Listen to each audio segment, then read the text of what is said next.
Hey everyone, Jessie with GlitterPeels back again for another tutorial. This time we'll be working on our newest feather glitter peel in the 30-ounce skinny. All of the products I'm using here I will have listed below, especially because a lot of the glitters I picked out, I ended up changing some of them as I was working. So I will have the ones that I did in fact use listed below.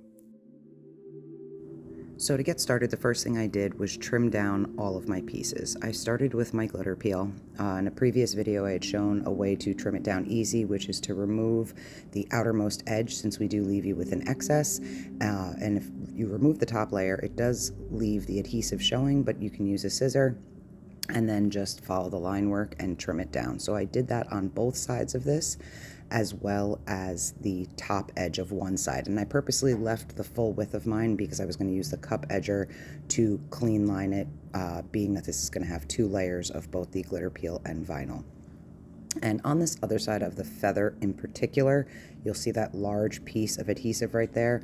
Unfortunately for the design, we do have to leave that, but for you, feel free to cut that big square out first. It's a good 4x4-inch square of adhesive that you could always use over again. So after I've trimmed down the glitter peel, all I'm doing is just wrapping it around the cup, making sure it does fit the way I want it to. Here I am trimming off the top bottom edge. I'm only doing, like I said, one of the edges because I'm going to use my cup trimmer to do the rest of it. And then after I trim this down, I go ahead and immediately trim down my vinyl. Now this piece in particular was much larger than I needed. I only trimmed it down lengthwise to fit around the cup. It was only sitting about an inch longer or so than the height of the cup, and I wasn't so worried about that because I knew I was just going to trim it down with my blade.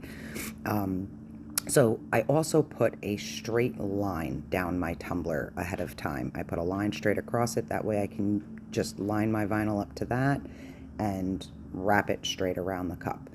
So normal rules apply for this step of wrapping vinyl.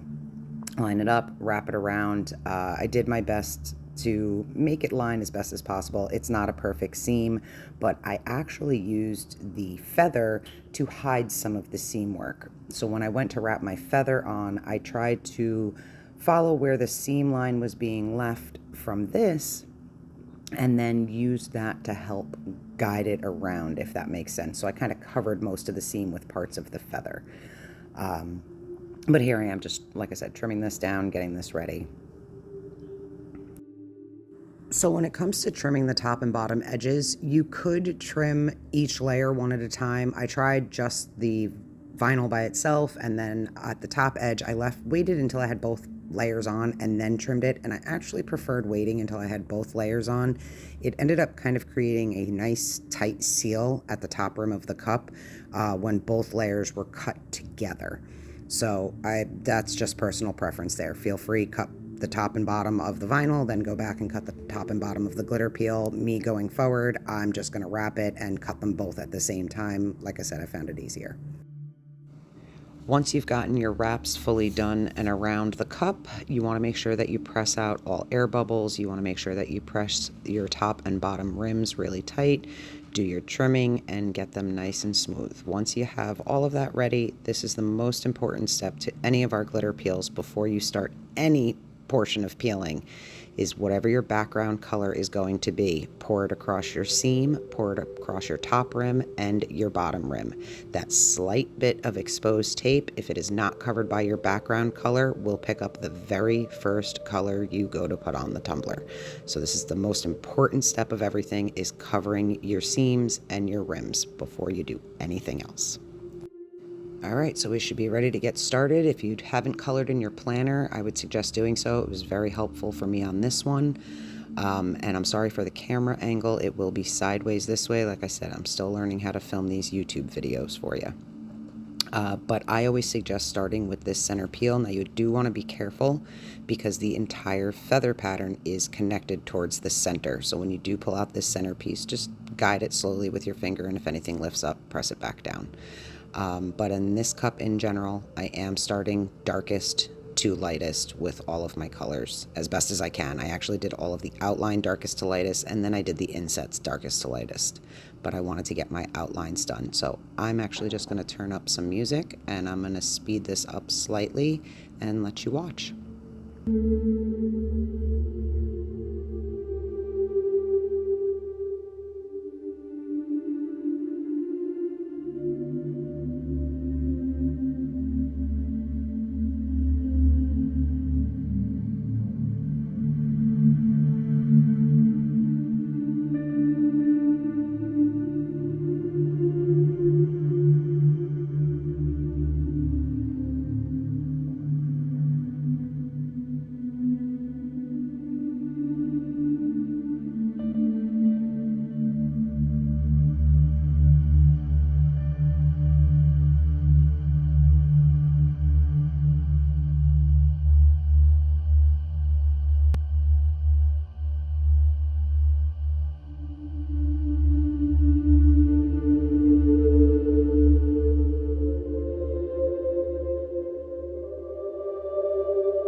So what actually brings this entire design together is this final step right here. So I am removing the entire background. Now, if you want it to be nice and vibrant like this, there is still adhesive there. So you would at least want to spray it with like a clear sealer so nothing sticks to the adhesive before you put your top coat on. I have not tried that though.